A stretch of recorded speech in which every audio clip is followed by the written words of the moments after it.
and then leaving one's hands at one side, which is Sadl, while standing in the prayer.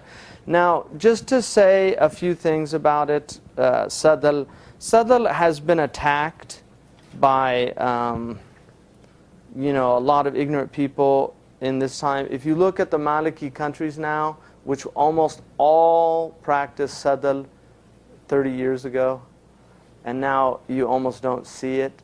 But just to go in just quickly, I wrote a very extensive paper on the subject, which goes into a lot of detail, but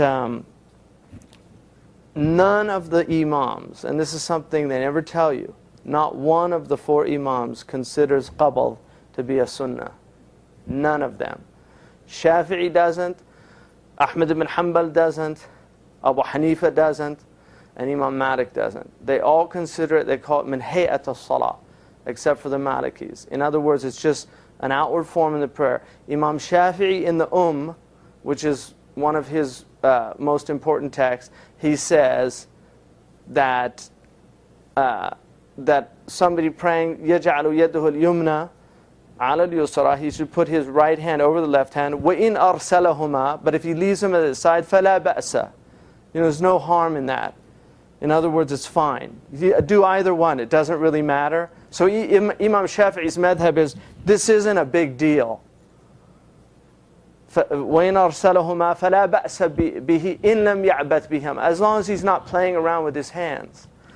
And if you also ask, now for something that would seem to be such an important sunnah that everybody says the other way is a bid'ah, if you ask anybody where did the Prophet ﷺ put his hands, nobody can tell you.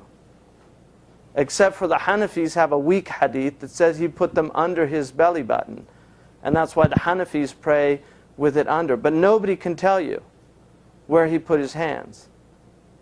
That's the only hadith which is, it's a weak hadith. So it's funny that nobody knows where the hands were. So some Shafi'is hold it over the heart. That's just an ijtihad of their imams. It's not, there's no hadith that said the Prophet put it over his heart. It's an ijtihad from their imam. Some put it here. So you see some people doing this because of فَصَلِّ لِرَبِّكَ وَانْحَرْ, pray to your Lord and put your hands on your nahar, which is an interpretation that is so raqiq, in Arabic it doesn't have a basis because the Arabs always save the most important thing for last. So it says pray and then put your hands on your as if this is more important than the prayer. Whereas the meaning of that ayah is very clear. On the Eid, صَلِّ لِرَبِّكَ وَانْحَرْ, go sacrifice your, But anyway, some people do that. So the Hanafis do it here, which is, to me personally, if I was going to do it, that is even though the Malikis tend to put it here, that is the best thing there is about where he put it. But if anybody asks, if you're going to do Sadl, they're both perfectly fine, and Sadl can cause problems in some communities. But if anybody asks, just say, where exactly did he put his hands? Give me a sahih hadith. So, the thing that upsets me is not, because to me it's not a big deal. What upsets me is the attack on the position. Because the position is very strong. It's not a weak position. Just a few other proofs.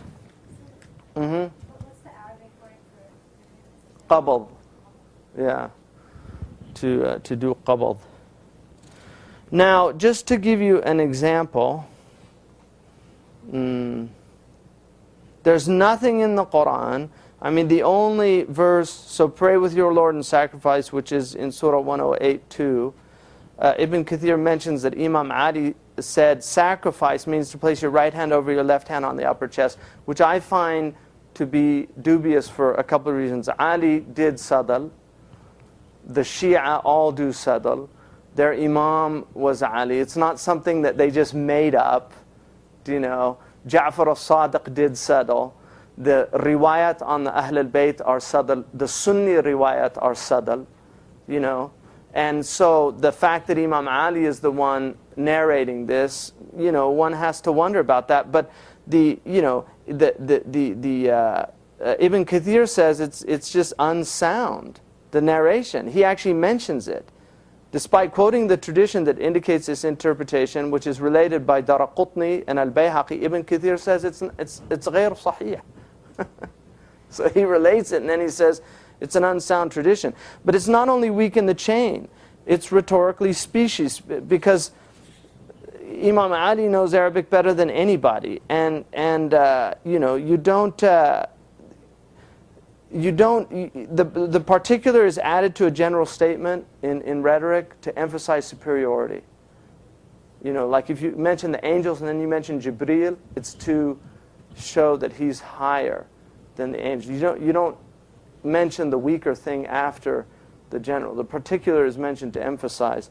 So anyway, that's the only Imam that's really adamant about this, Shawkani, which is why the Salafis make it such an issue, because Shawkani was, but he was a Zaydi originally, so you have to understand, he was in a culture that was everybody was doing Sadl, and he became a staunch follower of the Hadith. So his reaction, you have to understand the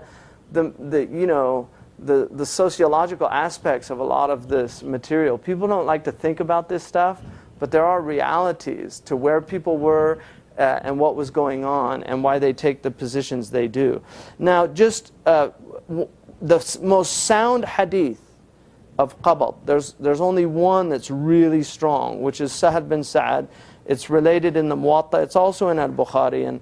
But this hadith says that the people were told to put their hands. كَانَ النَّاسُ يُؤْمَرُونَ. Now, whenever you have a passive form in hadith, mabni lil majhul, it indicates tamrid. There's like a weakness. It doesn't have the strength of an active form, like the Prophet told us to do this. If it has a passive form, then you wonder why they put it in that. Mullah Ali al-Qari says it could have been the Prophet, it could have been the Khulafa, or it could have been the rulers that were telling people to do that. So even the Hanafi, one of the great Hanafi scholars of hadith, says it's not clear who was telling who to do what. But I tend to, my personal, and this is my conclusion in here, I actually think it's a political thing, because the two people that were leaving their hands at their sides were the people that were most resistant to the Umayyad rule, and that was the Khawarij and the Shia. So it's very interesting that the thing that immediately distinguishes your political allegiance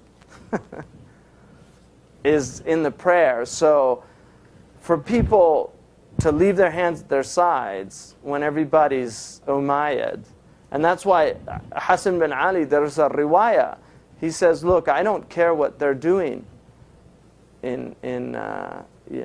this is the prayer of my grandfather. And this is the way he held his hands. Now, the Prophet definitely did both. There's no doubt. But the Malikis argue that this was the last practice. His last practice was leaving at his sides. So, and then another major proof is that the Prophet praised the outward prayer of the Khawarij. In the hadith in Al-Bukhari, he said, when you see them pray, you will belittle your own prayers. So he praised the outward form of the Khariji prayer. Now the other hadith, which is in Tirmidhi, Abu Dawood, Ibn Majah, that Abu Humayd as-Sa'idi states in front of 10 of the companions of the Prophet, I know better than all of you the prayer of the Messenger of Allah. They said, how could that be when, by Allah, you did not follow him any closer than we did, and you did not stay with him longer than us? To this he said, that's true. Then they said, well, show us then.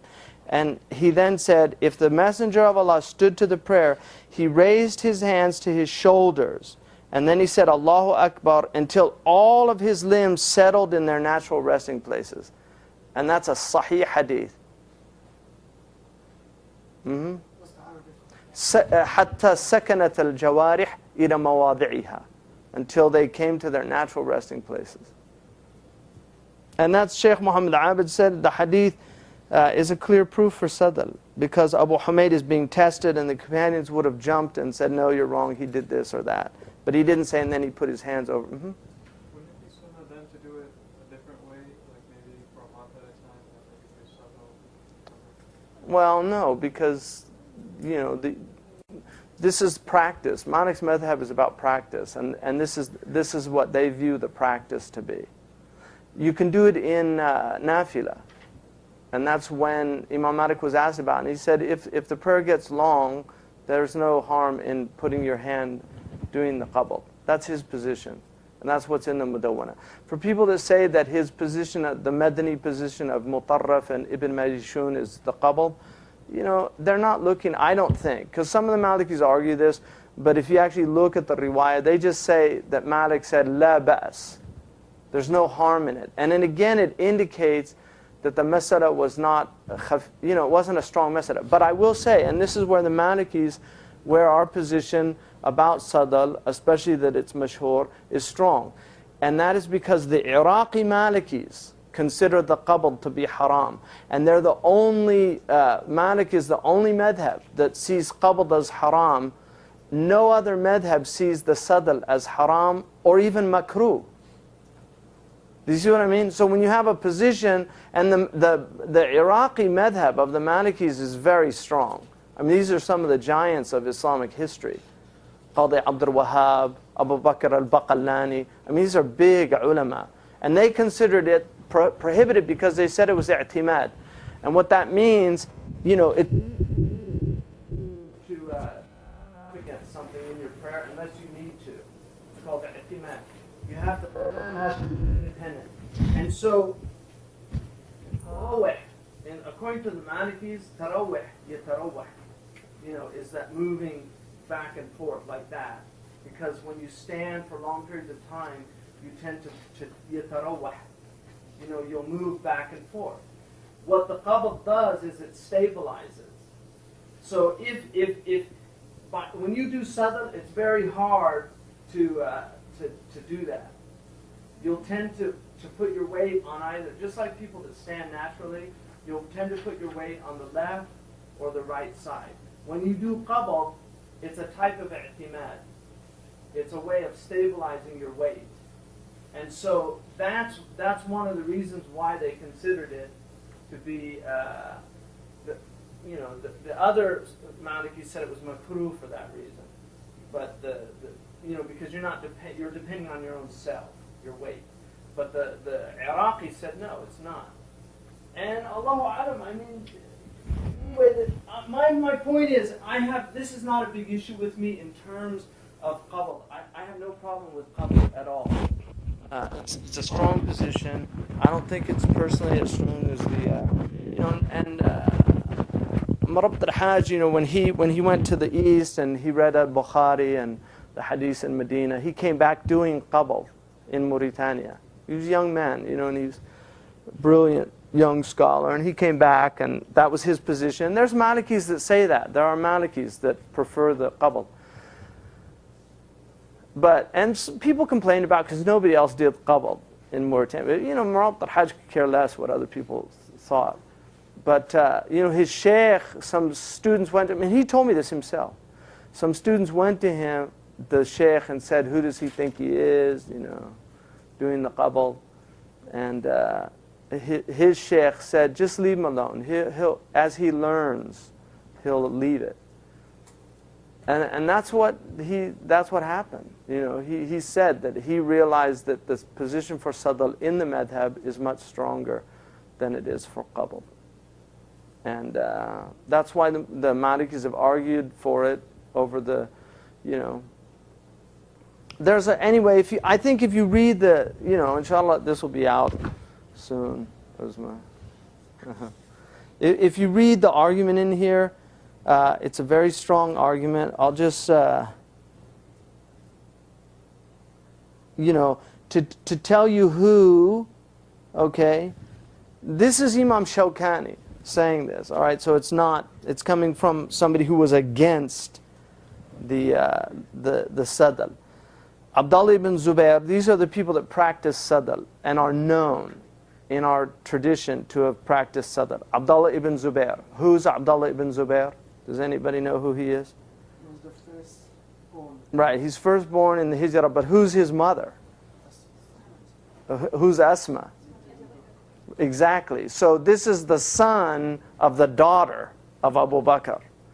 And Abdullah ibn Zubair did Sadl. He actually saw a man doing qabd in the haram when he was the governor, when he was actually the Khalifa, because for a short period of time he was the Caliph in Mecca. And he stopped, he was doing tawaf and he saw a man doing qabd, and he went and he broke his hands and put them at his sides.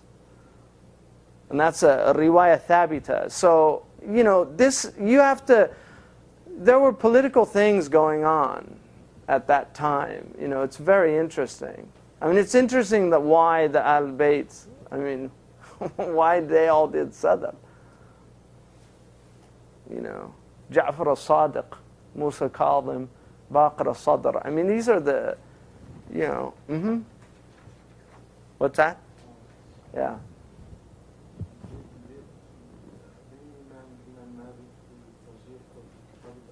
No. No. In the Muwatta, all he does is relate the hadith. And that's what these modern Malikis argue. The early Malikis, none of them argued that. These are people that say, oh look, the qabla's in the Muwatta. There's several hadiths in the Muwatta that he doesn't follow. He just puts them in there to show you that he knows them. There are several hadiths where he doesn't practice what's in the Muwatta. And he doesn't make any ta'liq like this is not my madhab. He just puts it in there to let people know I'm aware of the hadith. But in the Mudawwana, Ibn al-Qasim asked Malik, and Ibn al-Qasim is the most authentic voice of Malik. He asked him, what do you say about the qabd? And he said, لا أعرفه في الفريضة. It's not something that I'm aware of people doing it during the fariḍah. And he said, but it's all right to do it in the nafila if the prayer goes for a long time. And that's in Bab al-i'timad. It's in the chapter on i'timad, on relying on something in the prayer. That's where he puts it in the Muwatta. So he asks him, what do you say about qabd for, you know. Then that, some people argue that it's if it's for i'timad. But in the end, that's what that's the effect that it has on your hay'ah. So Ibn Zubair, Hasan al-Basri. Who's Hasan al-Basri? He's tabi', but who is he? Who's his teacher? He was wet nursed by Salama, but who's his teacher? Imam Ali.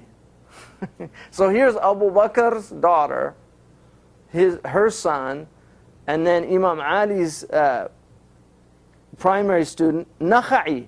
Who was Nakha'i? He's the student of Ibn Abbas. All of them consider leaving the sides to be the correct position, and they should not place the right hand over the left. This is Imam Shawkani, people. This isn't, I'm not, you know, this is Imam Shawkani in Nail al-Awtar. Imam Nawawi relates that this was also the madhab of Layth ibn Sa'd. Who's Layth ibn Sa'd? He was a faqih from Egypt. They considered him, Imam Shafi'i said about Layth, kana afqah min Malik. He was more learned in fiqh than Imam Malik, but he didn't have the type of students that Imam Malik had. So this is the position of Layth ibn Sa'd.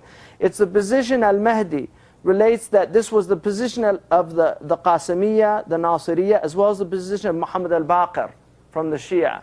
But Muhammad al-Baqir is considered by the Sunnis to be a Sunni Imam. You know, the Shia claim him, but he's considered one of... It's the position of Ibn al-Qasim, who relates it from Imam Malik. It's also the position of Ibn Abul Hakam. It's the position... Imam... And then he says, it is that Imam al-Awza'i... Who was Imam al-Awza'i? He's the Imam of Ahl al-Sham. His madhab was one of the dominant madhabs. It died out. Imam al-Awza'i said a man can choose between one or the other. He didn't prefer one over the other. He said both of them are strong. But the majority of scholars have, and this is what Shawkani says, but the majority of their scholars have preferred clasping, and their proof is that 28 companions were of this position, and 2 among the tabi'een. So you can see, if you're fair about that, you can clearly see this is not some cut and dry situation of, oh, Imam Malik got his arms pulled out while he was being punished in Medina. I mean, this is what people say. It's total rubbish. And it really bothers me, It just really bothers me that they belittle this position when it's a very strong position. Imam Ibn Abd al-Barr, who was called Hafid al-Maghrib, that preferred qabd from the Malikis. But in Al-Kafi he said, يَجْعَلُ يَدُ الْيُمْنَ عَلَى الْيُسْرَى أَوْ يُرْسِلُهُمَا فَكُلُّ ذَلِكَ مِنَ السُنَّةِ. All of that is part of the Sunnah, to do either one or the other. That's Ibn Abd al-Barr, who preferred the qabd. But in the Kafi, his Fiqh Ahl al-Medina, he says, either one, they're both from the Sunnah.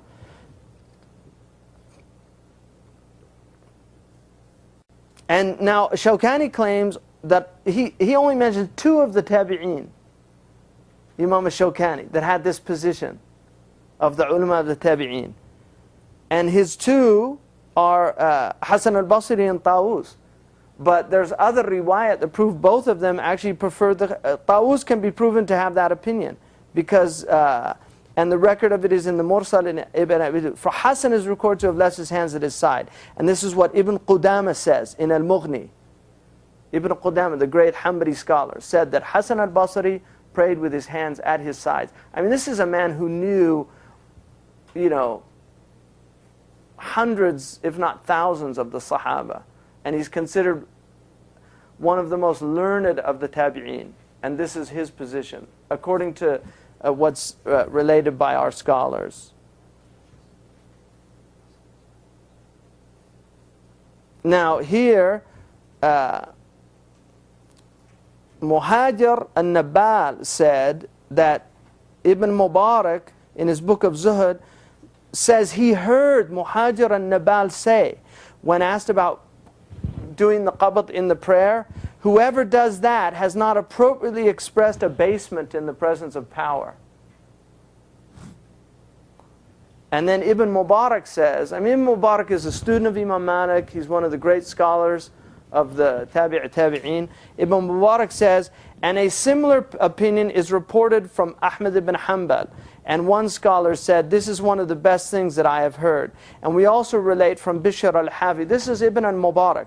Bishr al-Hafi said, for 40 years I have wanted to put my right hand over my left in prayer. So he was doing Sadl, Bishr al-Hafi. I wanted to do, and the only thing that prevented me from doing so is that I would be displaying a level of fear outwardly that was not present in my heart. And that's one of the reasons why the Malikis say that it's makruh, because idhar al-khushu'. This is called idhar al-khushu'. When you pray, sometimes you see people praying like this. That's makruh to do that, because it's outwardly displaying a fear. That you should be relaxed, because the mahal al-khawf is the heart. So what he said is that Bishr al-Hafi said, according to Ibn al-Mubarak, that I prayed with my hands. I wanted to do that, but I didn't want to. But I couldn't do it for 40 years. I didn't do it. He probably wanted to do it once, maybe just to fulfill that sunnah or something. But he said he wouldn't do it because he would be displaying outwardly a fear that was not in his heart. He worried about that. I mean, it's obviously just his piety, because he had immense piety.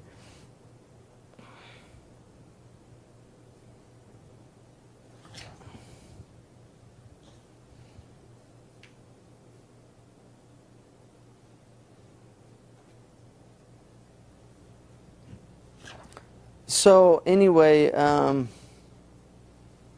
also Sa'id ibn Jubair, who did the Sadl as well, one of the great scholars of the tabi'een. I mean, there's many of these. And now who knows Sa'id ibn Musayyib? Who is he? And his marasil, the marasil of Sa'id, are the strongest of, most of the ulama take his marasil of Sa'id.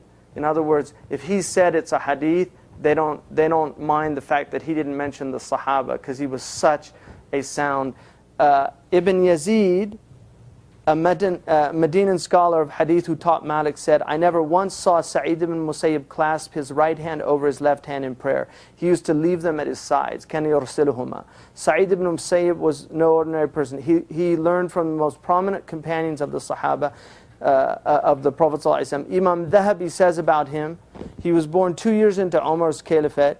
He saw Umar learn from Uthman, Ali, Zayd ibn Thabit, Abu Musa, Sa'ad, Aisha, Abu Huraira, as well as Ibn Abbas, Muhammad ibn Maslama, Salama, and many others beside. It has been noted that he learned from Umar. He was notable in knowledge and action, and he issued fatwas during the lifetime of the companions of the Prophet, Az-Zuhri and Qatada, as well as many others narrate. Sa'id ibn Musayyib's own student said he never saw him put his hands together in the prayer. I mean, he's learning from all those people.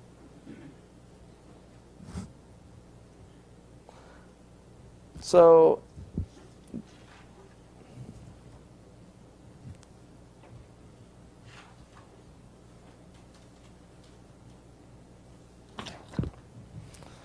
finally, I'll give you a little spiritual musing. Also just Hassan, the son of Ali, when Muhammad Jahada mentioned the position of Sadl to Hassan bin Ali, he replied that it's part of the prayer of the Messenger of Allah. Whoever does it, and whoever does not, does not. That was Hassan bin Ali. Yeah, Sayyidina Hassan.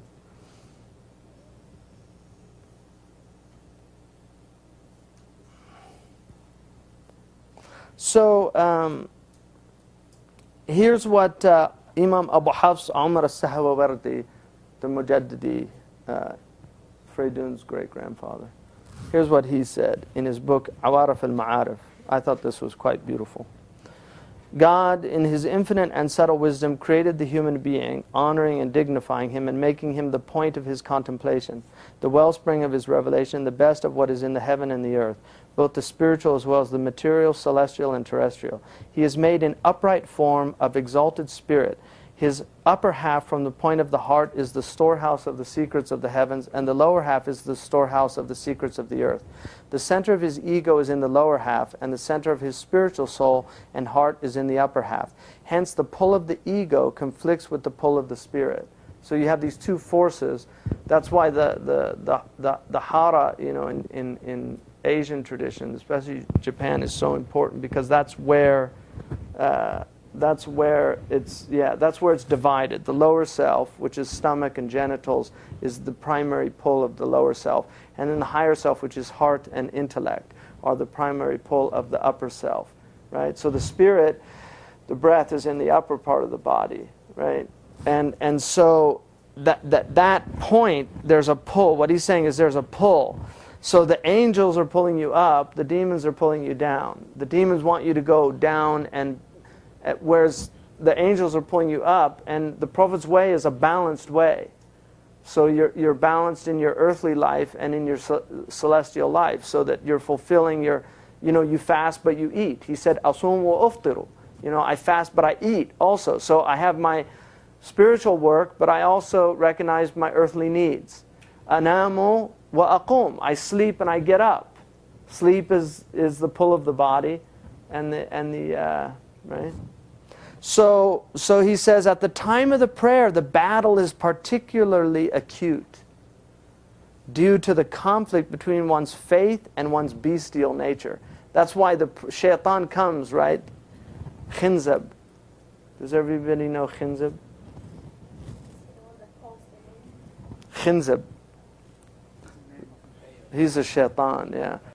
The Prophet ﷺ said, a man came to him and he said, Ya Rasulullah, Inna shaytana yahulu bayni wa bayna salati wa qira'ati. Shaitan is preventing me from doing my prayer and my recitation of Quran. And he said, Daka shaytanun yuqalu lahu khinzab. That's a shaitan, his name is Khinzab. So like the Prophet ﷺ had knowledge of things.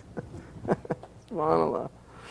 So he said, if he comes, Khinzab, he has a name, SubhanAllah. Yeah. But the ma'rifah of the Prophet is such a blessing because he knew what to do. Like most people don't know what to do. So the Sahabi went to the doctor and said, I'm having this problem. And then he said, if you have that, ta'awwad, say a'udhu billahi min shaitanir rajim, and spit on your left 3 times. Spit, and you can defeat khinzab. So if you're finding difficulty like doing that, just do that.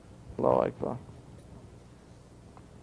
So then he says, so the one praying whose heart is celestial discovers he is moving between evanescence and continuity due to the pull of his lower soul as it rises from the center. So during the prayer, the soul is moving up, right? So there's that pull. And his limbs and their movements and activities have a relationship and balance with these inner meanings. So by placing one's right hand over one's left hand, the self is prevented from its rise. And it is this position obstructs it from elevation of its attractions. Shortly thereafter, the benefit appears due to the diminishment of compulsive thoughts and ego chatter in the prayer, until the point when the spiritual powers are in complete control and possess the self from head to toe, resulting in complete intimacy, and one achieves the eye's delight and the conquest of the authority of divine witnessing. The ego becomes pliant and subdued, and it is illuminated by the spiritual center's light. At this point, the self's attractions cease. Based upon the illumination of the soul's center, he is able to perform all his acts of devotion and no longer needs to oppose his lower self or hold down these lower impulses with his hands. He can now leave his hands at his sides. And perhaps, and God knows best, this explains why it has come down to us in the traditions of the Messenger of Allah that he used to pray with his hands at his sides. And this is the position of Imam Malik also. So that's a Hanafi scholar. It's not a Maliki. Like he's saying that is the prayer of the Arifin, is to leave the hands at the side. Because it's a state of complete submission. That's why the other Imam was, when he was asked about it, he said it's not the prayer of somebody who's in submission to God. If you're doing that, it means you're still struggling with yourself. He's saying, that is the state of submission. Anyway, these are all. The only reason I'm really going on this is, if you're going to do it, I don't mind, but you should know it's a very strong position. It's not a weak position. And 2, the reason I'm adamant about it is because it's keeping a Sunnah alive that people are trying to eliminate. Within the Sunni tradition, it's still there in the Shia and the Ibadi. The Ibadis pray with their hands at the side also. But the Sunnis, they're trying to wipe it out. Morocco, you don't even see people do it anymore unless you go into the villages. Like in the cities, they all do qabl now. And I went to Morocco in 1977, nobody did qabl. So that's how quickly, for 1,400 years, the Moroccans were 1,200 years, Moroccan was the center of Maliki learning. And all those centuries they were doing Sadl, and in this enlightened age of incredible scholarship and magnificent ulama that have never graced this ummah, suddenly they all realized they were wrong for the last 1,000 years.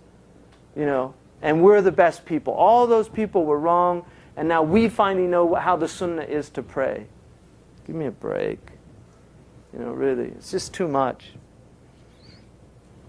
It's just anarchy. It's all this anarchy. The Malikis had one of the great blessings of the Malikis is that their countries had no bid'ah. They were like, they all had the same aqidah. They had, if you went to Sudan, you went to Tunis, Libya, Algeria, it was all the same books, the same they didn't have all these sects and all this fighting and all. This is all stuff that has come,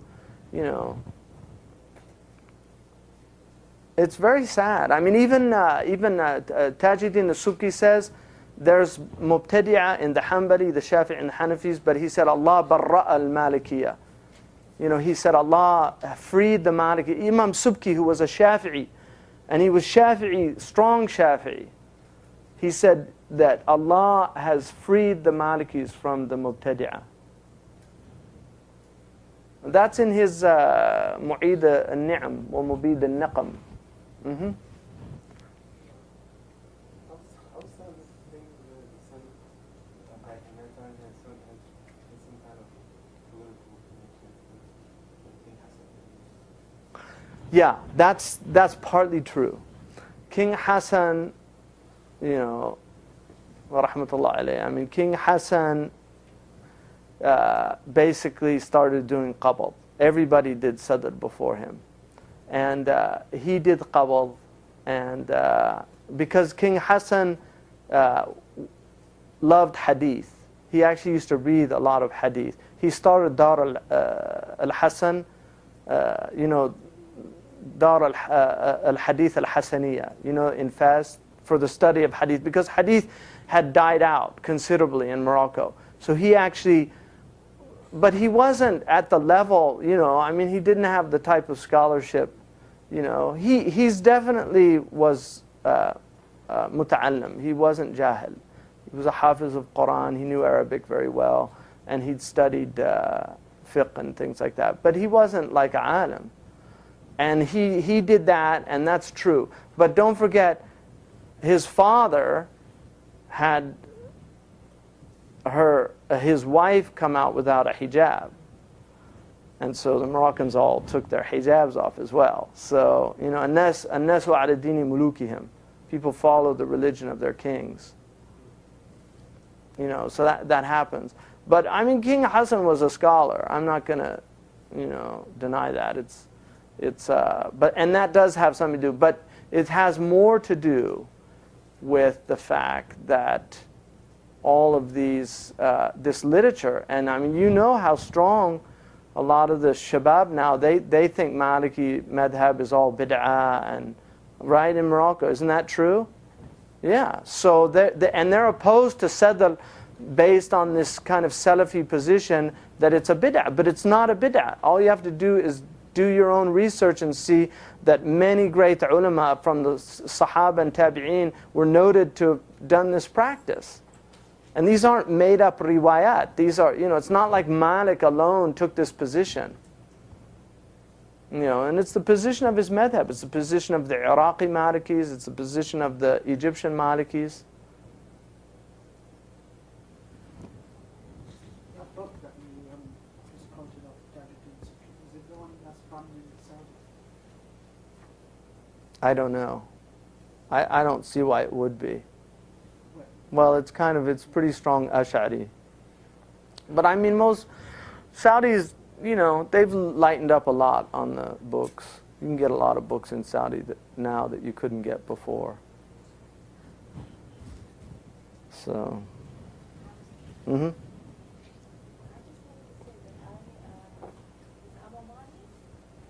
up in Oman, and the way we growing up, the children used to distinguish between us that was Imam and the Sunni, with the whole just Sahaya.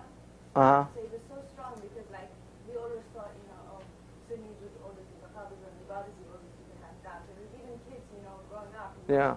distinguish yourself like that. Well, that's what I mean. See, I think it became a political thing. Like, I really believe that. If you study that early period, I think the Shia and the insurrectionists, most of them did the Sadl.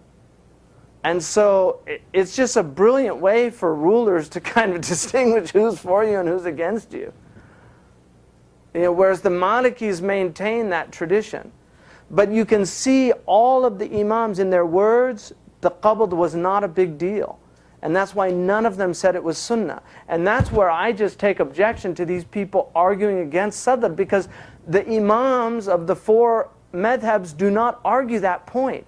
That it's like this Sunnah mu'akkada, or you have to do sujood as-sahw. None of them say you have to do if you leave it. So if it's such a light issue amongst them, why is there such antagonism against the Sadl?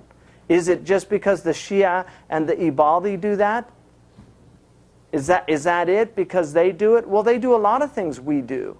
They pray 5 times a day. You know, they fast Ramadan. I mean, you know, they get most of it right. The few things that we disagree with them are not. So why is that such a big issue? And the Ibadi, who are the remnants of the Khawarij, like I said, the Prophet praised the Khariji prayer. He said, عِنْدَ صَلَاتِهِمْ تَحْقِرُونَ صَلَاتَكُمْ. When you see them pray, you will have contempt of your own prayer. Because they were known to have outward adherence, very strict outward adherence to the prayer. Anyway, enough said about Sadl. Number 8 is